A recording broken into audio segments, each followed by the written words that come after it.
Hey there, Sart here. So we've got the last three bosses open and available now in Dark Visions. So I'm gonna do the two sub bosses first, and then I'll do a separate video showing how I cleared the final boss. At least with the first team that I tried.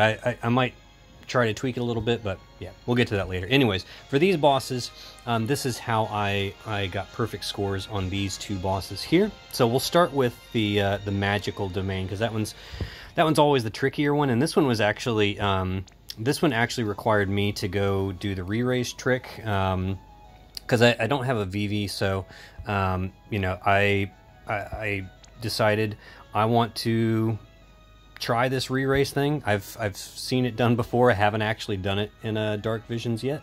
So I'm actually kind of excited to try it. So this is the team I'm taking in. We're going fire element. You can do water element if you want. But I don't really know any good like pure water mages, except for, I don't know, maybe like the new like the seaside Fina and the Submarunda, you know, those units might be good for this, maybe. Actually, I guess Submarunda wouldn't, because he's physical. But anyways, this is the team that we're going with to get the Dark Pegasus taken care of. It is an avian, so if you have bird killers, it's nice, but you don't really have to worry about it. X-Death, he has 200% innate bird killer, so then you just give him the Tetrasulfid Esper, and he's capped up on killers, and that's honestly all he needs. He doesn't really need a bird killer, but you see I've got Fina Return in there. That's because she has a bird killer buff in her kit, and she has re-raise, so that's kind of important. We put Carbuncle on our Aerith in red, so that she can cast Reflect to then reflect the re-raise onto the boss. Bring in Abby just because you need a magic tank that also has Omni Cover in the kit, because you're going to Omni Cover on turn 1, and then you're going to Magic Cover on turn 2. And so she's good for that. You could also use Cecil. Cecil is good for that. You just need preferably you'd like to have a source of Perfect Dispel on the team, because the boss puts up these defense and spirit buffs on turn 1, or sorry, well, really for our turn 2. It makes it a little bit annoying to kill it, but you'll see what I mean once we get in there. So let's just take a quick look at the gear. Honestly, Aerith in red, you don't have to worry about it. This is just like their favorited gear left over, so you can ignore it. They can be naked. They are irrelevant here. As for Abigail, this is just like the favorite gear that I've put on her. She just needs some elemental resists across the board. I think mostly to, I want to say like light and wind. Not actually sure, to be honest with you. I just gave her a lot of resists across the board. And yeah, she should resist everything, and or evade everything. I believe, yeah, she's got 70% evasion. That's pretty good. I think that's all she really needs. X-Death, I gave him a rod because we're going to be using, we don't have any source of sword in peril. So I gave him a rod because we're going to be using the rod in peril. On this one, we'll actually use two different ones. We'll use Tsukiko's rod in peril, and we'll also then use Aerith's rod in peril after the boss re-raises. And so this is just the gear that I gave him. You know, try and get his mag as high as you can. Try and cap off his MP if you want. Gave him Dazzling Demoness. You're going to see that we do so much overkill that all this gear is not necessary. You don't have to go crazy on your X-Death. We're going to do way overkill on this boss. He is capped up on Avian. As you can see, we don't have any extra killers in there. That's just from having Tetrasulfid Esper equipped to him. Tsukiko, you don't have to gear her in her normal form, but in her Brave Shift form, she's just got maxed out Esper damage. Yeah, you don't need this card. I don't use the focus skill on this one, so that's just the card that I sort of always put on Tsukiko, because I don't have any form of Magic Boost Plus. If you had Magic Boost Plus, you would want to put that on your X-Death for sure, but I don't have it. So yeah, you just need to max out your Evo damage and Esper damage. You don't have to worry about LB damage, but if she's at EX3, she caps LB damage pretty much innately anyways. If your Tsukiko is not EX3, make sure you give her some form of chain cap boost. You notice I gave her a Magister's Regalia. She doesn't need that at EX3, but that's just to show that if you had her at EX2, that's a good slot equipped to put in that slot for the chain cap boost. Luis is really just here for the fire support and the 90% break. I gave her Air and Use Ring, but ended up didn't using it. I used Blue Wave instead. That's the TMR you get from High Summoner Braska. And then, yeah, Fina, literally she's here for the re-raise and for the bird killers. If you don't have the bird killers, don't worry about it. Just put anybody that has re-raise on there. That's the more important thing, is just getting rid of the physical immunity so that X-Death can come in and drop a bomb. Alright, and that is pretty much it. So let's get in here and see how we take this boss down.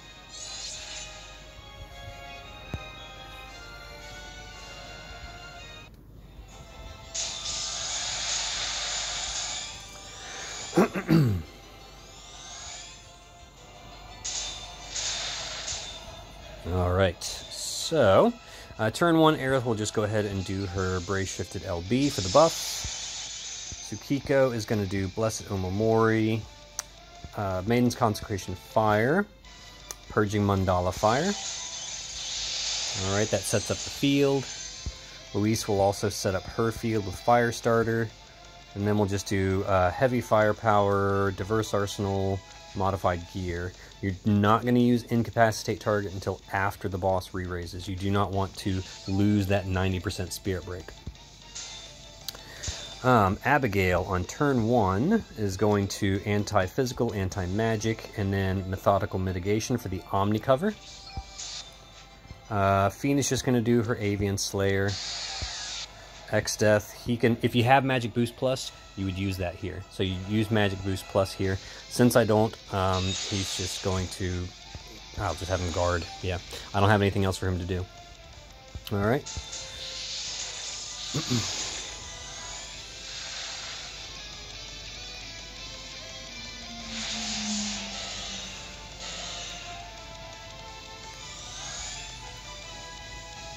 Alright, so there you can see it boosted its own stats.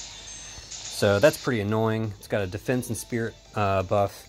And, I mean, if your Tsukiko's really strong, she can potentially kill the boss through that defense and spirit buff, but you really want to get rid of it because that just makes it easier to kill, especially if your Tsukiko's not as strong as mine. So we'll have Abby do drone cover. SP Drone Type F, which does a Perfect Dispel. And then she can do, I mean, really she can do anything else you want here, I guess. I don't think it really matters what she does here. We'll just do Shelga, I guess. Alright. So yeah, so she'll do that to get rid of the defense and spirit buffs. Now we're going to put re-raise on the boss, because if you had done the re-raise on turn 1 and then done the Perfect Dispel, it would have gotten rid of the re-raise. You don't want to do that, right? Don't want to get rid of the re-raise. So I'm going to put Reflect on Fina. Fina will then re-raise on herself. That will bounce off her, go onto the boss. X-Death, again, if you had Magic Boost Plus, you would do that this turn. He doesn't have it. So now we're just going to have Louise and Tsukiko chain. Alright. And this should easily kill the boss. Even if you like accidentally duff the chain and you mess it up, this will kill the boss no problem.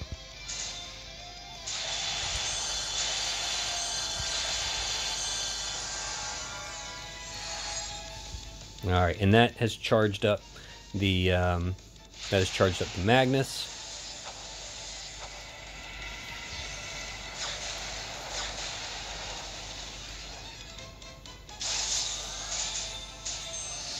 Alright, now we can go in for the kill. So Aerith is going to do quad. She's going to do Wish to Save the Planet for the Rod Imperil, because the boss has no Rod Imperil anymore. And then triple Flame Fang. Xdeath will, of course, do Meteor. Abby is just going to triple cast Bolting Strike.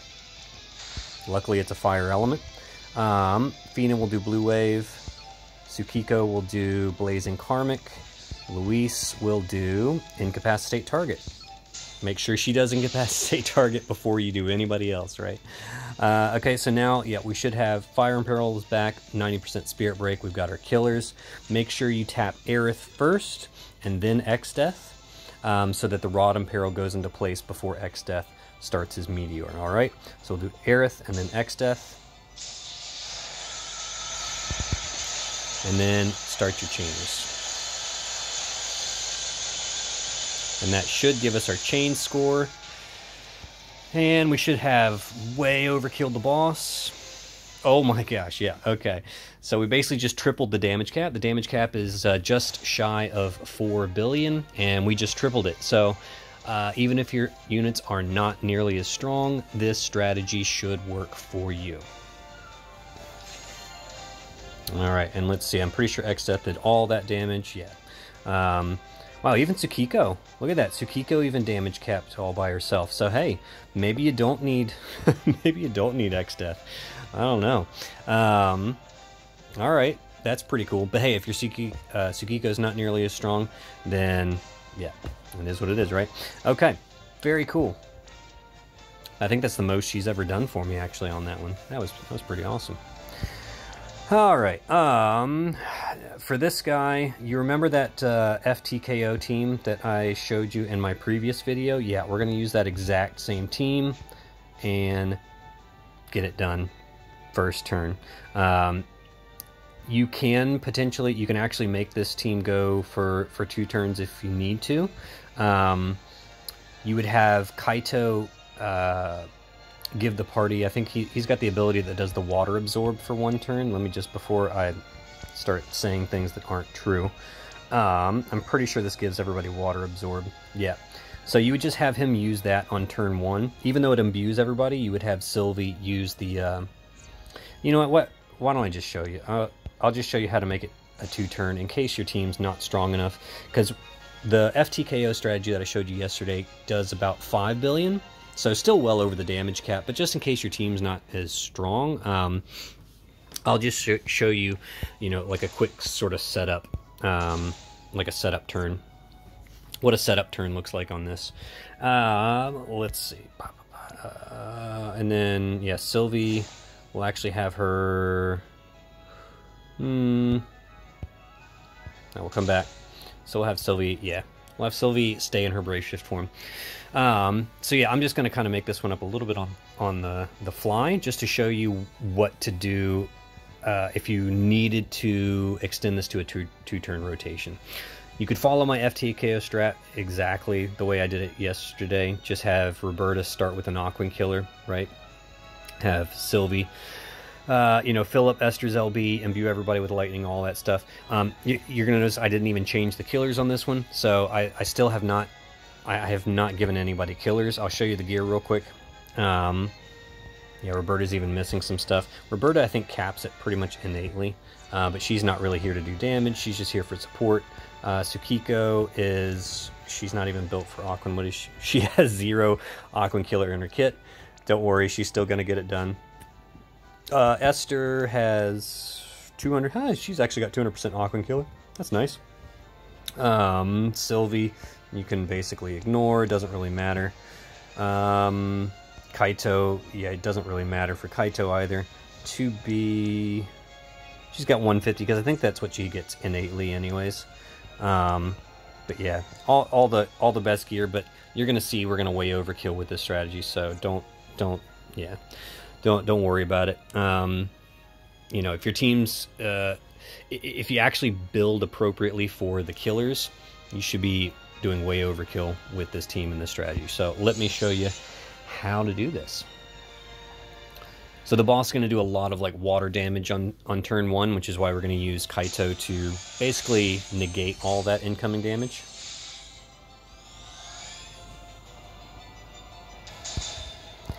Alright, so Kaito can just do pure liquid. Sylvie will do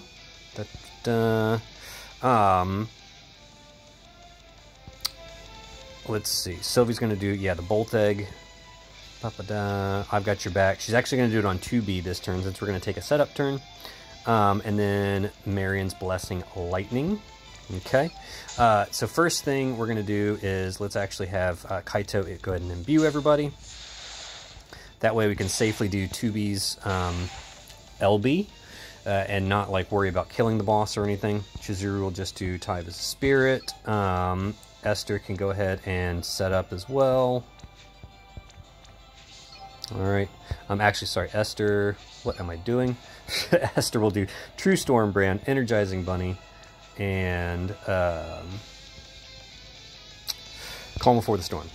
Man, I'm like spacing out right now. Okay. Yeah, we can do... Actually, we'll have Roberta do her LB. That gives everybody the LB buff, because we don't really need her for damage. She's just here for support. Alright. So yeah, let's go ahead and do that.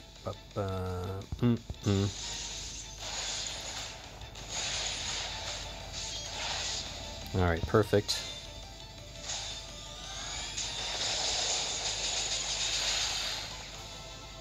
Okay, yep, and then... So now Sylvie will get rid of the water imbue on the party with her Marion's Blessing Lightning.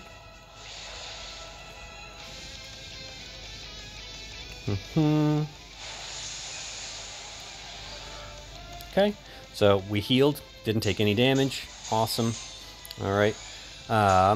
Sylvie can go ahead and do her LB for the buffs. Roberta will do Aquatic Killer and then double Mystic. Chizuru will shift. Do her Brave Shifted LB. 2B does her normal LB. Kaito will shift and do his Brave Shifted LB for the breaks. Esther does her LB, and we should be good to go. So we start with Roberta, obviously, so that everybody gets the buffs, the killer buff, and then Kaito, Esther, 2B, Chizuru. All right. Wait.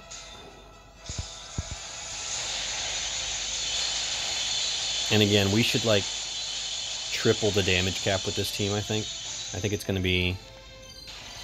Although, well, we didn't build for killers. If we'd actually built for killers, we probably would. Wow, we still... Okay, we still did 10 billion. Whew! Alright. Yeah, so... You know, these sub-bosses, if you've got the units and you've got the gear, these sub-bosses are not too difficult. The damage cap is... if you hit 4 billion, you know you've got a perfect score. Yeah, 2B obviously the winner. 2B carried that one. Alright. So yeah, that's how we got that boss done. Very good. Alright, so those are the sub-bosses. I'll come back in a few minutes after I record my final boss against Ruby Rose, and I'll show you how I do that one. Alright, so thank you guys so much for watching. Stay tuned. One more Dark Vision video coming right up, and I'll see you on the other side.